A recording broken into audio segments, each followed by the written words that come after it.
সাহিত্য আমার মানে বলতে পারেন প্রথম প্রেম। আমি সাহিত্য থেকে রাজনীতিতে এসেছি। তারপরে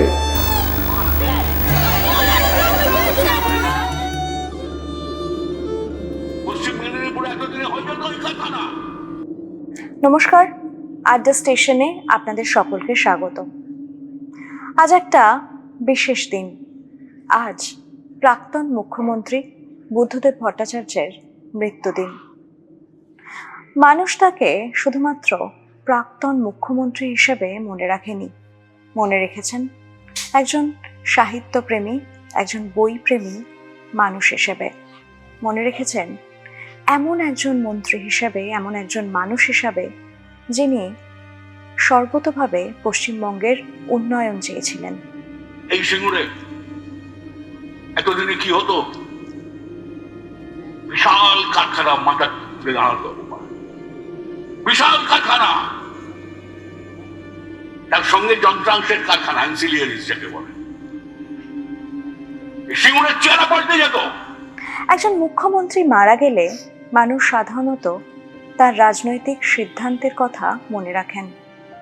কেউ মনে রাখেন তার বক্তৃতা, কেউ তার জয়, কেউ তার পরাজয়। কিন্তু বুদ্ধদেব ভট্টাচার্যকে মনে পড়লেই অদ্ভুতভাবে অনেকের চোখে ভেসে ওঠে একটা বই, একটা চশমা আর একজন নিঃশব্দ মানুষ। কারণ রাজনীতি ছিল তার দায়িত্ব, আর বই ছিল তার আশ্রয়। 1944 সালের 1 মার্চ উত্তর কলকাতার এক মধ্যবিত্ত পরিবারে জন্ম। ছোটবেলা থেকেই বাড়িতে ছিল বই পড়ার পরিবেশ। বাংলা সাহিত্য, বিশ্ব সাহিত্য, কবিতা, বই শুধু তার কাছে বিনোদন ছিল না, ছিল পৃথিবীকে বোঝার জানলা। প্রেসিডেন্সি কলেজে বাংলা সাহিত্য নিয়ে পড়াশোনা। সহপাঠীরা পরে স্মৃতিচারণে বলেছেন, রাজনীতি নিয়ে যত আলোচনা হতো, সাহিত্য নিয়েও ততটাই কথা বলতেন বুদ্ধদেব ভট্টাচার্য। একটা মানুষকে ওইভাবে টুকরো টুকরো করে ভাগ করা যায় না, যে এই একটা ক্ষোভ আমার সাহিত্য, একটা ক্ষোভ রাজনীতি, সবটা মিলিয়ে আমি। এটা ঠিক, হয়তো রাজনীতিতে যখন এইভাবে যে দায়িত্বে এখন এসেছি, তাতে আমার কিছুটা সমস্যা হয় সাহিত্য জগতের সঙ্গে যোগসূত্র রাখতে, পড়াশুনো, লেখা ইত্যাদি অসুবিধা হয়। রাজনীতিতে এলেন, দলে দায়িত্ব বাড়ল, বিধায়ক হলেন, মন্ত্রী হলেন, তারপর মুখ্যমন্ত্রী। কিন্তু তার ব্যক্তিগত জীবনে খুব বেশি কিছু বদলালো না। নিরাপত্তা, প্রটোকল, লালবাতির গাড়ি এসব ছিল দায়িত্বের অংশ। কিন্তু বাড়ি ফিরেই তিনি আবার ফিরে যেতেন তার পুরনো জগতে, তার পছন্দের বইয়ের তাকের সামনে। অনেক সাংবাদিক লিখেছেন, কোনো নতুন বই প্রকাশিত হলে বুদ্ধদেব ভট্টাচার্য খবর রাখতেন, বই সংগ্রহ করতেন, লেখকদের লেখা নিয়ে আলোচনা করতেন। তার ঘনিষ্ঠদের মতে দিনের ব্যস্ততম সময়ের মধ্যেও পড়ার জন্য আলাদা করে সময় রাখতেন। শুধু বাংলা নয়, ইংরাজি সাহিত্য, রুশ সাহিত্য, মার্ক্সবাদী দর্শন, কবিতা, ইতিহাস, তার পড়ার পরিধি ছিল বিস্তৃত। তিনি বিশ্বাস করতেন, একটি সমাজ শুধুমাত্র রাস্তা আর সেতু দিয়ে তৈরি হয় না, তৈরি হয় সংস্কৃতি দিয়েও। তাই নন্দন, কলকাতা আন্তর্জাতিক চলচ্চিত্র উৎসব, নাট্যচর্চা, সাহিত্য সভা এসব জায়গাতে প্রায়ই দেখা যেত তাকে। কোনো অনুষ্ঠানে তিনি শুধু অতিথি হয়ে যেতেন না, ছবি নিয়েও কথা বলতেন, বই নিয়ে কথা বলতেন, কবিতা আবৃত্তি করতেন। খুব কম মানুষ জানেন বুদ্ধদেব ভট্টাচার্য নিজেও লিখতেন, প্রবন্ধ লিখেছেন, রাজনৈতিক বিশ্লেষণ লিখেছেন, সাহিত্য নিয়ে লিখেছেন, অনুবাদও করেছেন। বিশেষ করে রুশ সাহিত্য ছিল তার ভীষণ প্রিয়। অনেকেই বলেন, তিনি যদি রাজনীতিতে না আসতেন, হয়তো একজন পূর্ণকালীন সাহিত্যিক হিসাবেও পরিচিত হতে পারতেন। জীবনের শেষ কয়েক বছর অসুস্থতা তাকে প্রায় ঘরবন্দি করে দেয়। জনসভা কমে যায়, রাজনীতি থেকে দূরত্ব বাড়ে। কিন্তু যারা তার বাড়িতে গিয়েছেন তাদের অনেকেই বলেছেন বই কখনো তার সঙ্গ ছাড়েনি।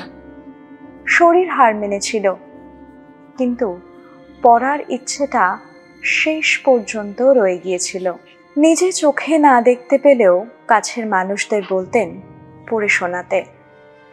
একজন মানুষের সাফল্য শুধু কত বছর ক্ষমতায় ছিলেন তা দিয়ে বিচার হয় না, তিনি কেমন মানুষ ছিলেন, মানুষ তাকে কিভাবে মনে রাখে সেটাও ইতিহাস লিখে রাখে। বুদ্ধদেব ভট্টাচার্যকে নিয়ে রাজনৈতিক মতভেদ থাকবে, সেটাই গণতন্ত্র। কিন্তু একটা বিষয় নিয়ে খুব কম মানুষেরই দ্বিমত আছে, তিনি ছিলেন বইপ্রেমী, সংস্কৃতি মনস্ক, স্বল্পভাষী আর আশ্চর্য রকমের ব্যক্তিগতভাবে সরল জীবনযাপনকারী একজন মানুষ। তাই আজ তার মৃত্যুদিনে হয়তো তাকে মনে করার সবচেয়ে সুন্দর উপায় কোনো রাজনৈতিক স্লোগান নয়, একটি বইয়ের পাতা খুলে বসা। কারণ কিছু মানুষ চলে যান, কিন্তু তাদের বুকশেলফ, তাদের চিন্তা, তাদের নীরবতা থেকে যায় ইতিহাসের অংশ হয়ে। আমি বলবো সামনে লড়াই, আপনারা বলবেন তৈরি হও। সামনে লড়াই, সামনে লড়াই। এ লড়াই লড়তে হবে, শুধু নয়, লড়তে তো হবেই। এ লড়াই লড়তে হবে, এ লড়াই জিততে হবে। আচ্ছা, একজন মুখ্যমন্ত্রীর কথা উঠলেই আমরা সাধারণত কি বলি? কেউ বলেন তিনি ভালো মানুষ ছিলেন, কেউ বলেন অনেক ভুল করেছেন, কেউ তার সিদ্ধান্তের প্রশংসা করেন, কেউ আবার সমালোচনা করেন। এটাই স্বাভাবিক, কারণ রাজনীতি মানেই মতের অমিল। কিন্তু একটা জিনিস খুব কম দেখা যায়, ভিন্ন সময়ের, ভিন্ন অভিজ্ঞতার, এমনকি ভিন্ন মতের মানুষ একজন মানুষকে নিয়ে প্রায় একই কথা বলছেন। আড্ডা স্টেশনের একাধিক পর্বে প্রাক্তন আইপিএস অফিসাররা যখন বুদ্ধদেব ভট্টাচার্যের কথা বলেছেন, তখন তারা শুধু একজন মুখ্যমন্ত্রীর কথা বলেননি, বলেছেন একজন মানুষের কথা। 2000 সালের 6 নভেম্বর পশ্চিমবঙ্গের মুখ্যমন্ত্রীর দায়িত্ব নিলেন বুদ্ধদেব ভট্টাচার্য। তখন নতুন শতাব্দীর শুরু, বাংলায় নতুন শিল্প আসবে, নতুন কর্মসংস্থান হবে, প্রযুক্তির নতুন দরজা খুলবে। এই স্বপ্ন নিয়ে এগোচ্ছিল সরকার। আর সেই সময় রাজ্যের নানা জেলার কাজ করছিলেন বহু আইপিএস অফিসার। প্রতিদিন মাঠে নেমে কাজ, আইন শৃঙ্খলা সামলানো, মানুষের সমস্যা, সরকারের সিদ্ধান্ত বাস্তবায়ন। সেই অভিজ্ঞতার কথাই আড্ডা স্টেশনে বলছিলেন প্রাক্তন আইপিএস অফিসার কল্যাণ মুখার্জি। তিনি বলেছিলেন মুখ্যমন্ত্রী থেকে এসপি পর্যন্ত একটা সম্পূর্ণ স্বচ্ছ যোগাযোগ ছিল। শুনতে হয়তো কথাটা খুব সাধারণ, কিন্তু ভেবে দেখুন তো, একটা জেলার পুলিশ সুপার যদি মনে করেন কোনো সিদ্ধান্তের সমস্যা হতে পারে, তিনি সেই কথা সরাসরি বলতে পারতেন। আর সবচেয়ে বড় কথা, বুদ্ধদেব ভট্টাচার্য সেই কথা শুনতেন। শুধু শুনতেনই না, প্রয়োজনে নিজের সিদ্ধান্ত নতুন করে ভাবতেন। ক্ষমতার চেয়ারে বসে সবাই কথা বলেন, কিন্তু সবাই কথা শোনেন না। আর সেই কারণেই কল্যাণ মুখার্জির এই স্মৃতিটা আজও আলাদা হয়ে থাকে। আমাদের এই ভিডিও আপনারা দেখতে পারবেন আড্ডা স্টেশনের ইউটিউবে, সেই লিংক আমি দিয়ে দেব এই ভিডিওর কমেন্ট বক্সে।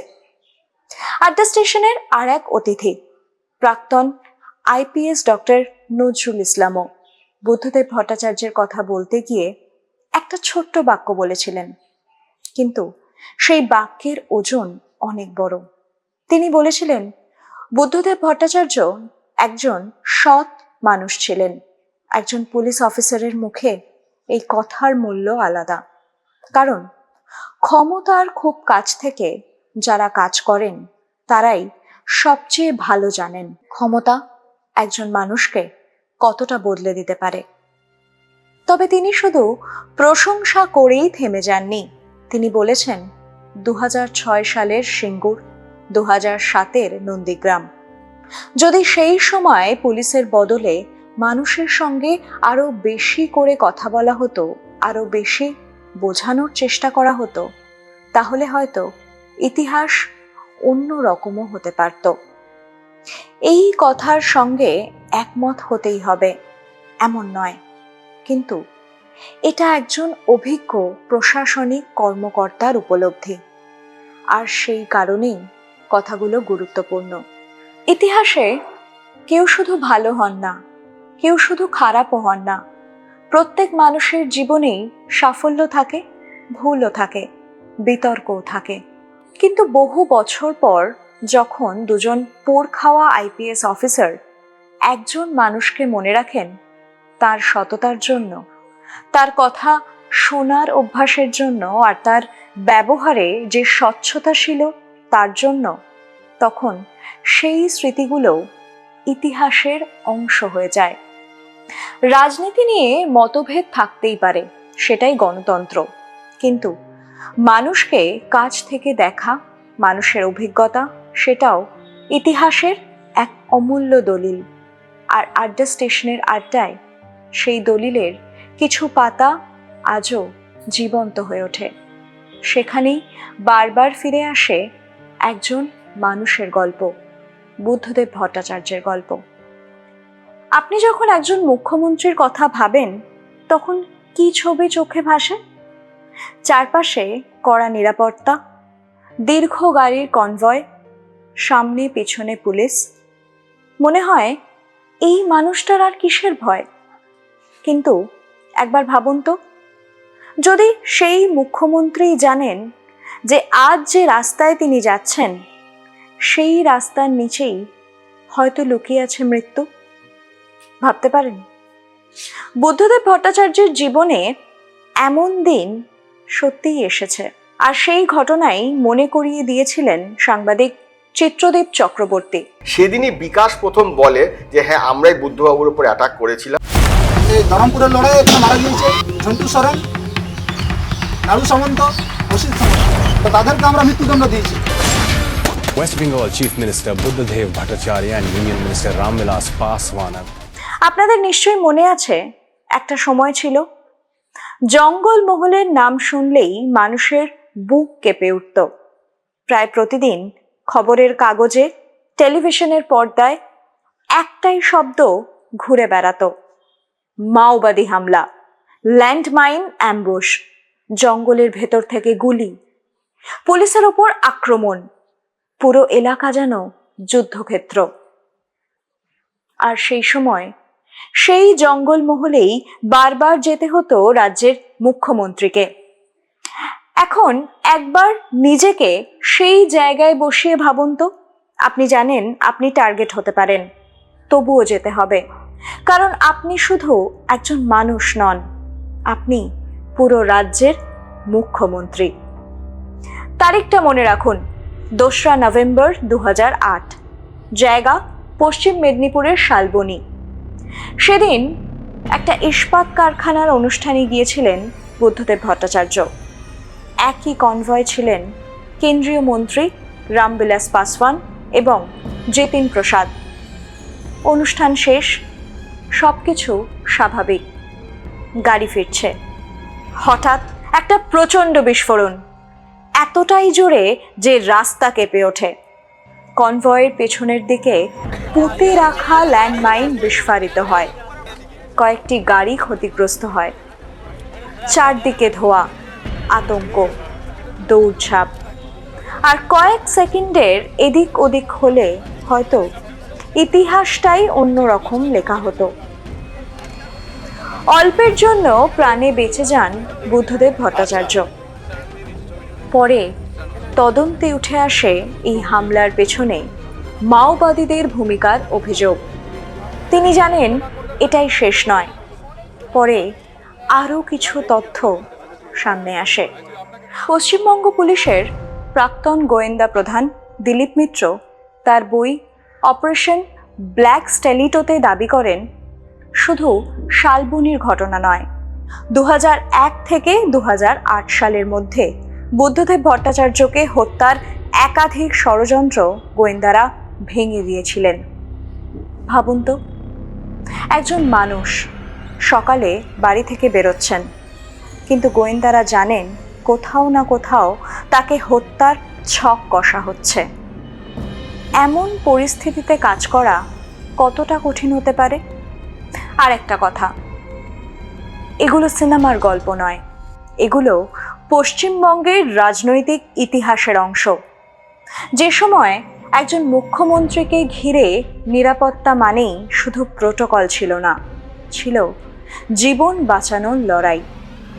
প্রতিটি সফরের আগে রাস্তা পরীক্ষা করা হতো, বোমা নিষ্ক্রিয়কারী দল নামতো, শেষ মুহূর্ত পর্যন্ত বদলে যেতে পারত রুট, কারণ একটা ভুল মানেই ভয়ঙ্কর বিপদ। ওরা না একটা জিনিস টার্গেট রাখতো যে কোনোদিন মুখ্যমন্ত্রী অথবা হোম সেক্রেটারি অথবা মুখ্য সচিব মানে চিফ সেক্রেটারি এরা যখন কোনো জায়গায় মিটিং করবে বা কিছু করবে, সেদিন এই দিনগুলোকে ওরা বেছে নিত। একটা আমি তথ্য দিই যে ইদানিংয়ে যেটা যেদিন শুরু হয়েছিল আন্দোলনটা, যে বুদ্ধবাবুর কনভয়ে করা দিয়ে অনেক তথ্য আছে। অনেকে বলে যে দেখছি আমি এইবার যখন হলো সেই দিনটা এসেছিল, অনেক তথ্য দিয়েছে, তাদের তথ্যগত ভুল আছে। তথ্যগত ভুলটা এই জায়গায় যে মাওয়িস্টরা যখন এই যে ওইটাকে ওরা বলে চ্যালেঞ্জার মানে কি, ওটা রকেট লঞ্চারের মতো ওরা একটা করে লোহার একটা নলের মতো, তার মধ্যে বারুদ ঠাসা থাকে, সেটা পেছন থেকে আগুন দিলে সেটা প্রেসারে বেরিয়ে যায়, সেটাকে চ্যালেঞ্জার বলে, ওরা নিজের টার্মে ব্যবহার করতো ওটা। ওরা যেটা করেছিল সেটা হচ্ছে ওরা কিন্তু সরাসরি বুদ্ধবাবুর মানে ব্লাস্টে বুদ্ধবাবুর কনভয় উড়িয়ে দেওয়ার কোনো চেষ্টা করে। ওরা যেটা করেছিল সেটা হচ্ছে হাই টেনশন যে তার আছে, ওই হাই টেনশন তারে চ্যালেঞ্জার দিয়ে হাই টেনশন লাইনে মারা, এবং হাই টেনশন লাইনটা এসে বুদ্ধবাবুর কনভয় পড়বে, তাহলে ওইটা ওখানে ঝলসে যাবে, কারণ ওইটার এত পাওয়ার থাকে, 440 বা আরও বেশি ভোল্ট থাকে, সেটা এসে পড়বে। এই ওদের প্ল্যান ছিল। ওদের যেটা ভুল হয়েছিল সেটা আমাকে পরে কিষাণজি বলেছিলেন, আমি আজকে বলছি এই তথ্যটা আমি কোথাও বলিনি এবং কেউ জানেও না। তথ্যটা হচ্ছে যে ওরা জানতো না যে যখন কোনো ভিআইপি মুভমেন্ট হয় তখন হাই টেনশন লাইন বন্ধ করে দেওয়া হয় বেশিরভাগ জায়গায়। ওরা বললো এইটা আমাদের জানা ছিল না, ফলে ওরা যখন ওপরে ওইটা মেরেছে, ওটা যখন পড়েছে তখন খুব বেশি সামান্য ব্লাস্ট ছাড়া আর বেশি কিছু হয়নি। যদি ওটা হতো তাহলে কিন্তু বুদ্ধবাবু সেদিন বাঁচানো খুব মুশকিল ছিল। এটা কিন্তু পরে আমাকে কিষাণজি বলেছেন যে এইটা আমরা জানতাম না যে এইরকম সিস্টেম করে রাখা থাকে ভিআইপি মুভমেন্টের সময়, আমরা তখন জেনেছি। রাজনীতি নিয়ে আপনার মত আলাদা হতেই পারে, আপনি বুদ্ধদেব ভট্টাচার্যর সিদ্ধান্তের সঙ্গে একমত হতে নাও পারেন, আবার হতেও পারেন, সেটা সম্পূর্ণ স্বাভাবিক। কিন্তু একটা প্রশ্ন নিজেকে একবার করুন তো, প্রতিদিন এই আশঙ্কা নিয়ে যে কোনো মুহূর্তে হামলার লক্ষ্য হতে পারেন জেনেও কতজন মানুষ নিজের দায়িত্ব পালন করে যেতে পারেন? হয়তো ইতিহাস আজও তাকে নিয়ে তর্ক করবে। কেউ বলবেন তিনি ঠিক ছিলেন, কেউ বলবেন তিনি ভুল করেছিলেন। সেই বিতর্ক চলবে, চলতেই থাকবে। কিন্তু একবার সব রাজনৈতিক মতামত সরিয়ে রেখে শুধু একজন মানুষ হিসাবে ভাবলে কি মনে হয়? সকালে বাড়ি থেকে বেরোচ্ছেন, জানেন আপনার জন্য কোথাও ল্যান্ডমাইন পুঁতে রাখা থাকতে পারে, কনভয়ের দিকে তাক করে থাকতে পারে বন্দুক, আপনার ফেরার রাস্তা বদলে যেতে পারে শেষ মুহূর্তে। তবুও আপনাকে যেতে হবে, কারণ হাজার হাজার মানুষ অপেক্ষা করছেন, প্রশাসন অপেক্ষা করছে, একটা রাজ্য অপেক্ষা করছে। এটাই ছিল একজন মুখ্যমন্ত্রীর জীবন। জঙ্গলমহলের সেই সময় প্রতিটি সফর মানে শুধু সরকারি কর্মসূচি ছিল না, প্রতিটি সফর মানে ছিল বাড়ি থেকে বেরিয়ে আবার বাড়ি ফিরতে পারবেন কিনা সেই অনিশ্চয়তার সঙ্গে পথ চলা। হয়তো শালবনির সেই বিস্ফোরণের শব্দ অনেক আগেই থেমে গেছে, ধোঁয়াও মিলিয়ে গেছে, কাগজের শিরোনামও আজ ইতিহাস।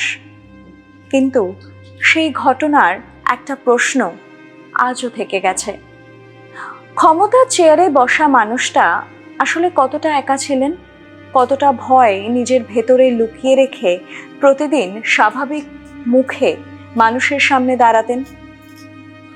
আমরা হয়তো কোনোদিন তার পুরো উত্তর জানব না, কিন্তু একটা বিষয়ে নিশ্চিত, ক্ষমতা মানুষকে শক্তিশালী করে, কিন্তু ক্ষমতা মানুষকে অমর করে না। বুদ্ধদেব ভট্টাচার্যের জীবন আমাদের সেটাই মনে করিয়ে দেয়। সব নিরাপত্তা, সব কনভয়, সব প্রোটোকলের আড়ালেও তিনি ছিলেন একজন মানুষ, যার বিভিন্ন সফরের সঙ্গে বিভিন্ন সময় নিঃশব্দে হেঁটেছে মৃত্যুর আশঙ্কা। আর হয়তো ইতিহাস শুধু তার নেওয়া সিদ্ধান্তগুলোর হিসাব করবে না শুধু সাফল্য আর ব্যর্থতার বিচারও। ইতিহাস মনে রাখবে ভয়কে সঙ্গে নিয়েও দায়িত্ব থেকে পিছিয়ে না আসা একজন মানুষকে।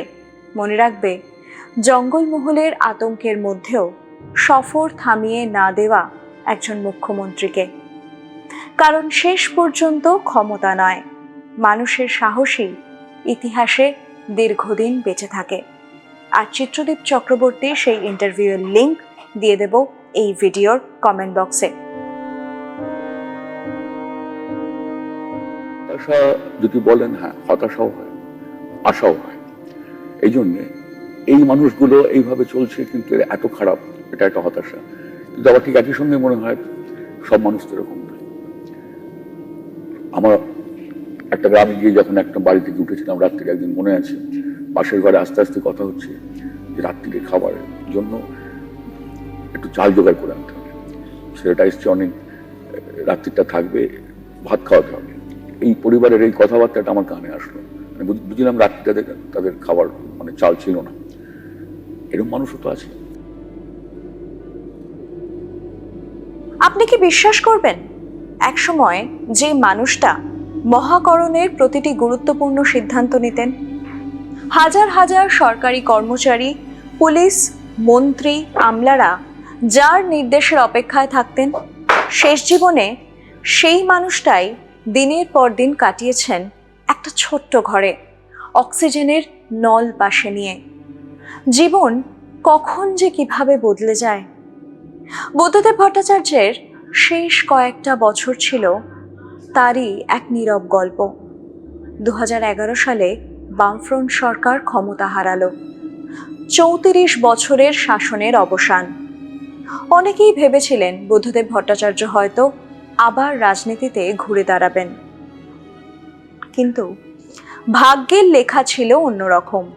মুখ্যমন্ত্রীর চেয়ার ছেড়ে দিলেও দলকে ছাড়েননি। পার্টির বৈঠকে যেতেন, প্রয়োজন হলে মতামত দিতেন, রাজ্যের খবর রাখতেন। কিন্তু ধীরে ধীরে তার শরীর আর তার সঙ্গ দিতে পারছিল না। আপনারা নিশ্চয়ই জানেন, বহু বছর ধরে তিনি সিওপিডিতে ভুগছিলেন। এটা এমন একটা অসুখ যেখানে ধীরে ধীরে ফুসফুসের শক্তি কমে যায়, শ্বাস নিতে কষ্ট হয়। একটা সময় আসে যখন কয়েক কদম হাঁটাও কঠিন হয়ে পড়ে। একবার ভাবুন তো, যেই মানুষটা একসময় সারা দিন সভা করতেন, ঘন্টার পর ঘন্টা বক্তৃতা দিতেন, ফাইলের পর ফাইল পড়তেন, সেই মানুষটা একসময় কয়েক মিনিট কথা বললেও হাঁপিয়ে যাচ্ছেন। 2019 সালের ব্রিগেড সমাবেশ হয়তো আপনাদের মনে আছে। বামফ্রন্টের বড় সমাবেশ, খবর ছড়িয়ে পড়ছিল বুদ্ধদেব ভট্টাচার্য আসবেন।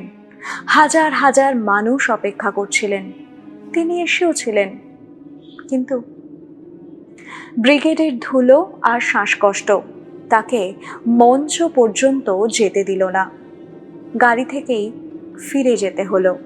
ভাবুন তো, যে মানুষটাকে একসময় লক্ষ লক্ষ মানুষ মঞ্চে দাঁড়িয়ে শুনেছেন, তিনি সেই মঞ্চে উঠতেই পারলেন না। তারপর থেকে হাসপাতাল আর বাড়ি, এই দুইয়ের মধ্যে সীমাবদ্ধ হয়ে গেল তার জীবন। 2019, 2020, 2021 একের পর এক হাসপাতালে ভর্তি হতে হয়েছে তাকে। কখনো নিউমোনিয়া, কখনো সংক্রমণ, কখনো অক্সিজেনের মাত্রা হঠাৎ কমে গেছে। চিকিৎসকরাও লড়েছেন, পরিবার লড়েছে, আর তিনিও লড়েছেন প্রতিটি শ্বাসের জন্য। কিন্তু জানেন, সবচেয়ে অবাক করার মতো বিষয়টা কি? তিনি কখনো নিজের বাড়ি ছাড়তে চাননি। মুখ্যমন্ত্রী থাকাকালীনও দক্ষিণ কলকাতার পাম অ্যাভিনিউয়ের সেই সাধারণ সরকারি ফ্ল্যাটেই থাকতেন। ক্ষমতা চলে যাওয়ার পরও সেই বাড়িতেই থেকে গেলেন। অনেকে বলেছিলেন অন্য কোথাও চলে যান, আরও ভালো জায়গায় থাকুন। ডাক্তাররাও সেই পরামর্শই দিয়েছিলেন, কিন্তু তিনি রাজি হননি। হয়তো সেই ছোট্ট বাড়িটাতেই তার সবচেয়ে বেশি শান্তি ছিল। মার্কস, অ্যাঙ্গেলস, কামু, কাফকা, রবীন্দ্রনাথে ভরা সেই ছোট্ট বাড়িটাতে। আপনারা হয়তো জানেন, বুদ্ধদেব ভট্টাচার্য মানেই বই। যেখানে যেতেন বই, যে বিষয়ে কথা বলতেন বইয়ের উদ্ধৃতি। সাহিত্য, কবিতা, উপন্যাস সব ছিল তার জীবনের অংশ। তবে শেষের দিকে চোখের দৃষ্টি অনেকটাই কমে যায়। নিজে আর বই পড়তে পারতেন না, খবরের কাগজও পড়তে পারতেন না। ভাবুন তো, যে মানুষটার জীবনের সবচেয়ে বড় নেশা ছিল পড়া, তাকেই অন্যের মুখে খবর শুনতে হতো। এটা কি শুধুই অসুস্থতা, নাকি একজন বই প্রেমীর কাছে এটাই সব থেকে বড় কষ্ট? তারপর দিনগুলো যেন আরও নীরব হয়ে গেল। বাইরে যাওয়া কমে গেল। রাজনীতি থেকে আস্তে আস্তে তিনি দূরে সরে গেলেন। মিডিয়ার সামনে আর প্রায় আসতেন না। বেশিরভাগ সময় বাড়ির ঘরেই। পরিবারের মানুষ, চিকিৎসক আর হাতে গোনা কয়েকজন ঘনিষ্ঠ, এটাই ছিল তার পৃথিবী। 2024 সালের 8ই অগস্ট সকালটা অন্যান্য দিনের মতোই শুরু হয়েছিল, কিন্তু হঠাৎ শ্বাসকষ্ট বেড়ে যায়। চিকিৎসকদের খবর দেওয়া হয়, হাসপাতালে নিয়ে যাওয়ার প্রস্তুতিও চলছিল। কিন্তু সময় আর অপেক্ষা করেনি। নিজের সেই পাম অ্যাভিনিউয়ের বাড়িতেই শেষ নিঃশ্বাস ত্যাগ করলেন বুদ্ধদেব ভট্টাচার্য। বয়স হয়েছিল 80। একসময় যার একটিমাত্র সিদ্ধান্তে একটা রাজ্যের প্রশাসন নড়ে উঠত, শেষ জীবনে তার সবচেয়ে বড় লড়াই ছিল একটা স্বাভাবিক শ্বাস নেওয়া। একটা সময় যার টেবিলে ফাইলের স্তূপ জমত, শেষ জীবনে সেই টেবিলে জায়গা করে নেয় ওষুধ, ইনহেলার আর অক্সিজেন। জীবন হয়তো এভাবেই মানুষকে শেখায়, ক্ষমতা চিরদিন থাকে না, পদও থাকে না, থেকে যায় কিছু স্মৃতি, কিছু অসমাপ্ত স্বপ্ন, আর থেকে যায় একজন মানুষকে মনে রাখার হাজারো কারণ। বুদ্ধদেব ভট্টাচার্যের শেষ জীবন হয়তো আমাদেরকে সেটাই শিখিয়ে যায়। সবচেয়ে বড় পরিচয় মুখ্যমন্ত্রী হওয়া নয়, সবচেয়ে বড় পরিচয় শেষ দিন পর্যন্ত নীরবে লড়ে যাওয়া একজন মানুষ হওয়া। সারা পশ্চিমবাংলার মানুষকে এটা বোঝাবার চেষ্টা হলো, পশ্চিমবাংলা মানে বামফ্রন্ট মানে সিঙ্গুর, বামফ্রন্ট মানে নন্দীগ্রাম। গেল গেল গেল জমি গেল, কি গেল আর কি এলো, সিঙ্গুর শ্মশান হয়ে বসে আছে। আমি বলেছিলাম 400 একর দেওয়া যায় না, এটা অন্যায় আবদার হচ্ছে। 400 একর দিলে কারখানা করতে পারবে না, তাহলে আমার কি আপত্তি ছিল? আমরা কি জেদ করে 400 নিয়েছি?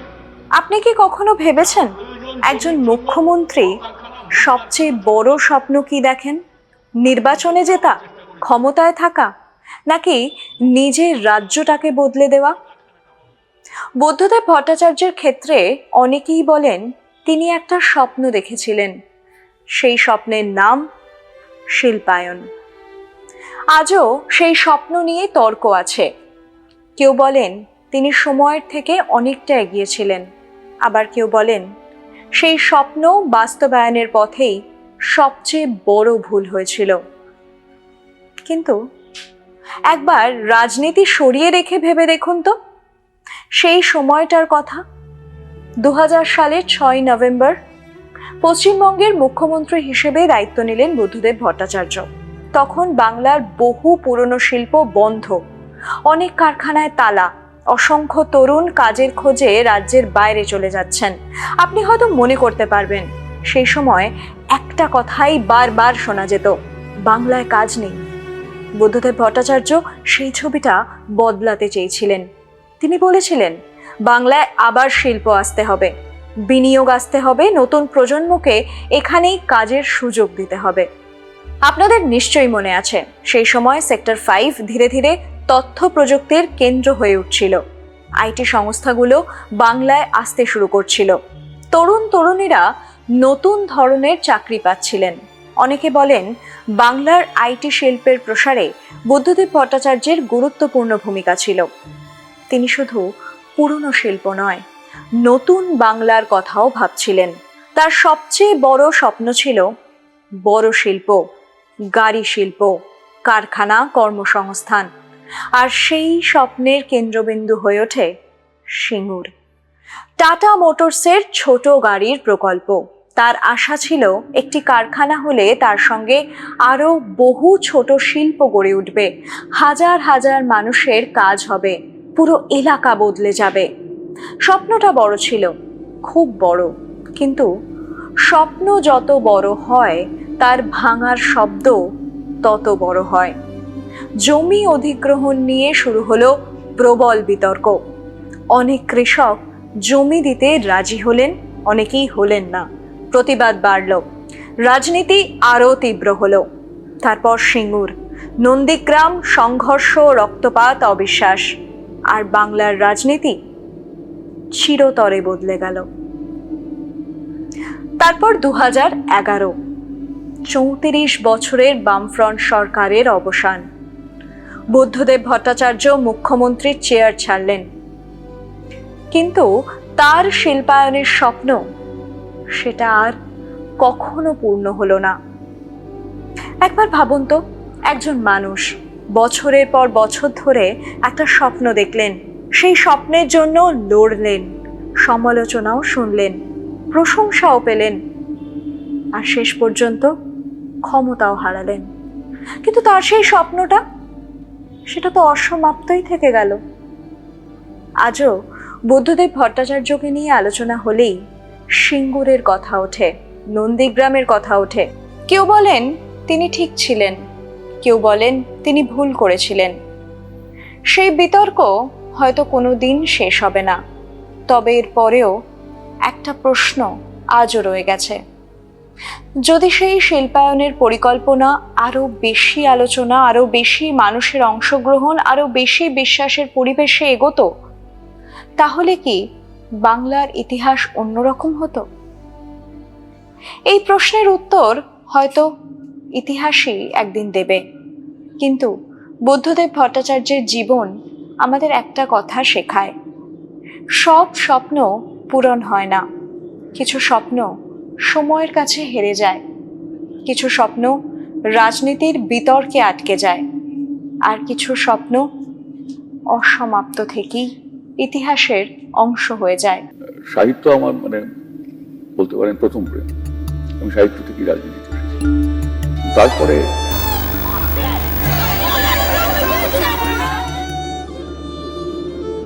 পশ্চিম মেদিনীপুরে এতদিনে হয়ে গেল এই কারখানা।